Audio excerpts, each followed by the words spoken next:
Kaveri delta பகுதியில் நிலத்தடி நீரை வெளியேற்றி மீத்தேன் எடுக்கும் திட்டத்தை கைவிடக் கோரி இயற்கை வேளாண் விஞ்ஞானி நம்மாழ்வார் தலைமையில் விவசாயிகள் உண்ணாவிரதம் இருந்தனர். தஞ்சை, திருவாரூர் மாவட்டங்களில் மன்னார்குடி நகரை மையப்படுத்தி காவிரி டெல்டா பகுதியில் பூமிக்கடியில் சுமார் 77,000 சதுர கிலோமீட்டர் பரப்பளவில் மீத்தேன் வாயு படர்ந்துள்ளது.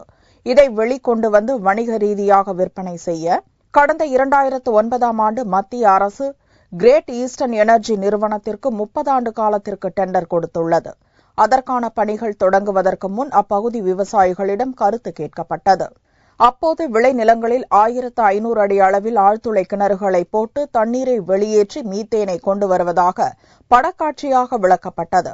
டெல்டா மாவட்டங்களில் இத்திட்டத்தை செயல்படுத்தினால் விவசாய தொழிலை மட்டுமே நம்பியுள்ள லட்சக்கணக்கான விவசாயிகளும் விவசாய தொழிலாளர்களும் தண்ணீரின்றி பாதிக்கப்படுவார்கள் என்றும் இத்திட்டத்தை மத்திய அரசு கைவிட வேண்டும் என வலியுறுத்தியும் விவசாயிகள் போராட்டங்களை நடத்தி வந்தனர். இந்நிலையில் சனிக்கிழமை அன்று பேரழிப்புக்கு எதிரான பேரியக்கத்தின் சார்பில் மன்னார்குடியில் இயற்கை வேளாண் விஞ்ஞானி நம்மாழ்வார் தலைமையில் நூற்றுக்கணக்கான விவசாயிகள் உண்ணாவிரதம் மேற்கொண்டனர். 2000 அடிக்கு தொலை போட்டு அங்க இருக்கிற தண்ணி எல்லாம் எடுத்து நம்ம ஆறுகள்ல ஊத்தி அதை கடலுக்கு அனுப்பிச்சிடுறது.